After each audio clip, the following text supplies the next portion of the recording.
It's the brand new year of 2026, and still to this day I find myself going to one tactical shooter to scratch that itch: Tom Clancy's Ghost Recon Wildlands.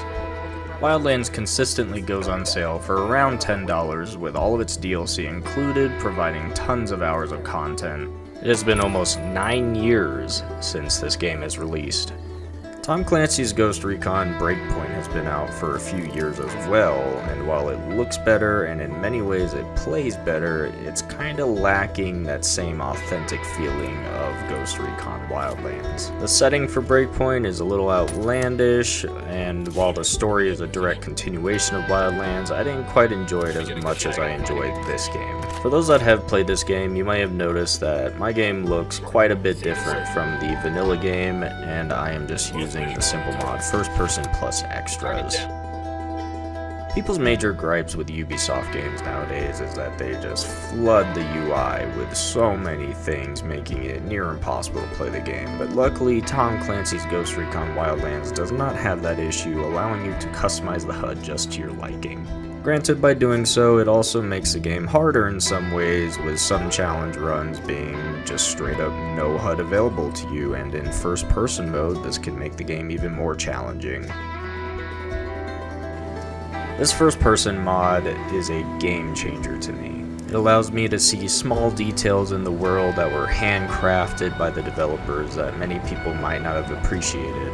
Granted, it does make piloting aircrafts a little more difficult, but it also makes it much more immersive for me.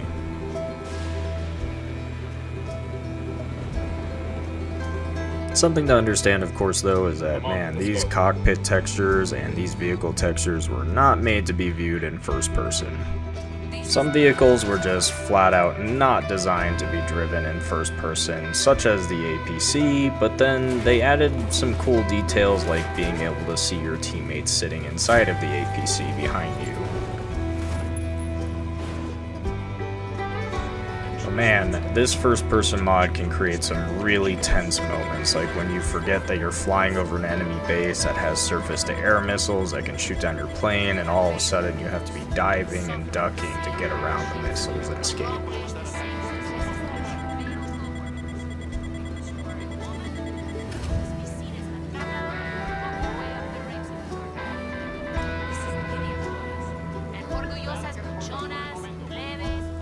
Similarly, night vision is much more immersive. Now, instead of making your entire screen green from the third-person view, now it kind of makes a little bit more sense, and can make even more sense with some reshade mods as well.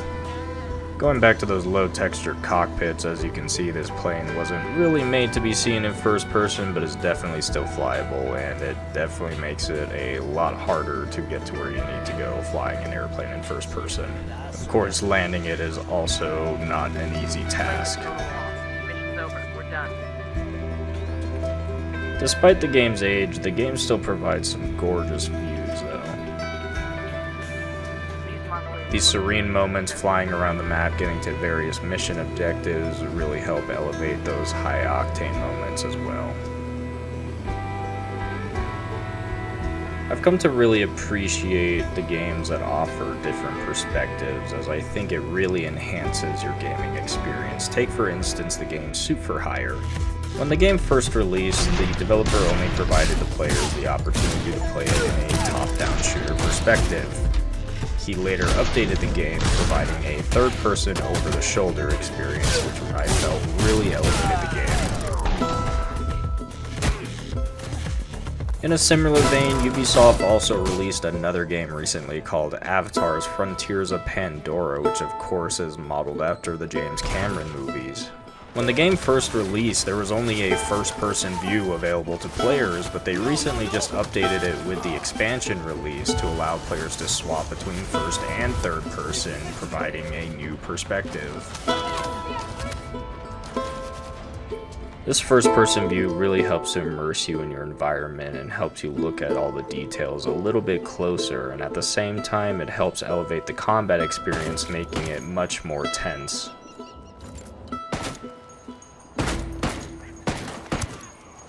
That LT's getting away.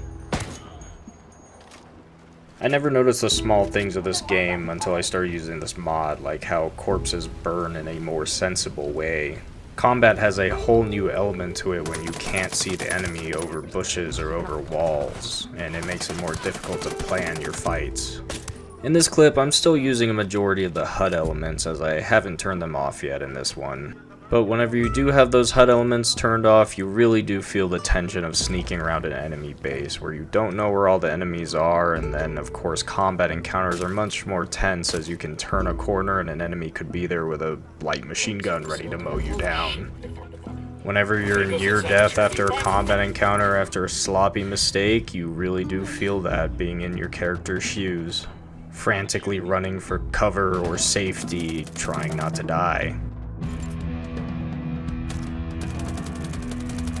The first-person mod just makes it really feel like you're in this military action movie. All of a sudden, you're in a night op where you have to protect and escort an informant to a safe house to get more information.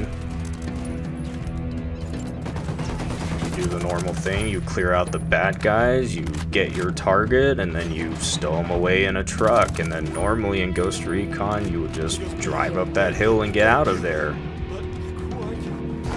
However, in my case, I managed to crash that truck, being the only vehicle I had at my disposal, messing the hood up, blocking half of my view, creating this really cool, intense moment where I then had to try my best to navigate up this hill and out of this mine without being able to see the road. You would not be able to replicate this without this mod. Similarly, these side missions where you have to breach into these data centers and then hack into them before they can destroy the files and the servers are much more tense in first person when you have to clear it out from the first person view. But man, does it feel rewarding and cool when you're able to clear out that building really quickly and get to your objective. Nicely done. But that's pretty much all I have to say about video game perspectives, and especially Tom Clancy's Ghost Recon Wildlands.